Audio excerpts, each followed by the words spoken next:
চরে এত সুন্দর জায়গা। হ্যাঁ,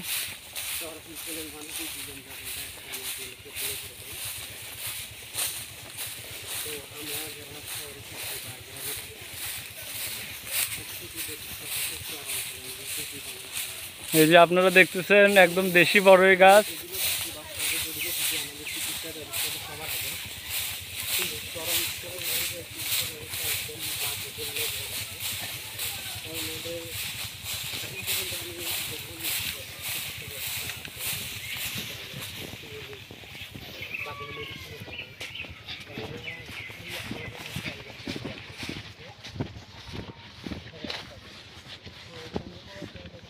তাহলে বিদ্যুৎ আসছে এই দিক না? আর আগে বিশাল চর ছিল না। এগুলো তো মনে হয় যে পানির নিচ দিয়ে নিয়ে আসছে সম্ভবত। পানির নিচ দিয়ে।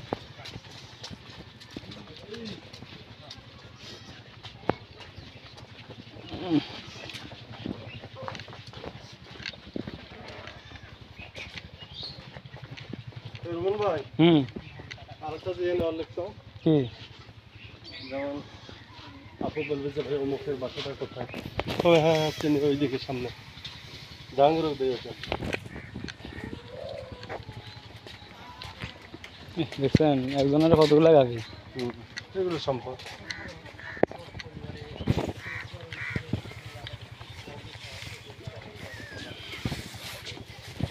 এক লোক আছে না, শুধু চরের গরুগুলাই কিনে, দামও একটু কম পায়। চেহারা খারাপ, ওইদিকে নিয়ে যা ভালো করে বিক্রি করে।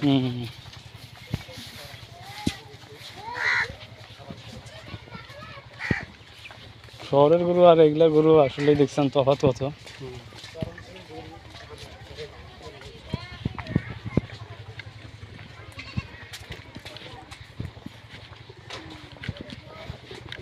এরকম জায়গা পাওয়া যায় না, এরকম গ্রাম না, এত বড় গ্রাম আছে না। এই গ্রামগুলো মানে ওই যে আজ থেকে আবার 10-15 বছর পিছনে যাওয়া লাগবে, তাহলে এরকম গ্রাম দেখা গেছে।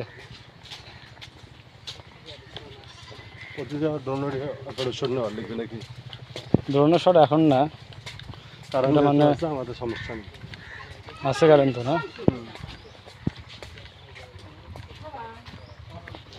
এখানে শুনেন, এখানে খাবারের ব্যবস্থা যদি আশেপাশে কোনো ইয়ে থাকে তাহলে ওইটাই সুবিধা হয়।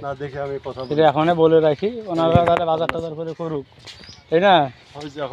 কারণ আপনি এখান থেকে দূরে যাইতে তখন আর সময় পাবেন। যেবার আসছিলাম ওদের তো বড় নৌকা, বুঝছেন না, ওরা সেই স্পিডে চালায় দ্রুত।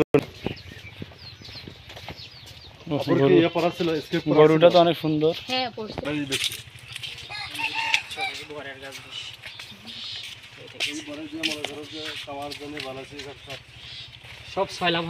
বড়ের গাছ, দেশি বড়ের গাছ পাইলাম, এগুলো গাছ আর দেখা যায় না।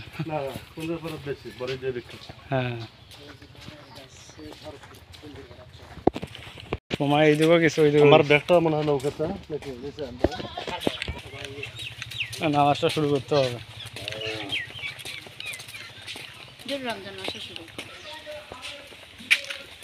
এই যে আরো সুন্দর একটা গরু পাইলাম।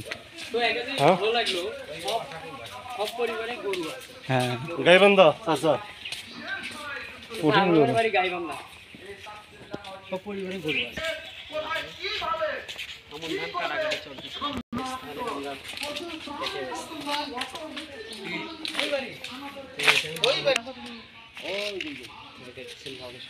তাহলে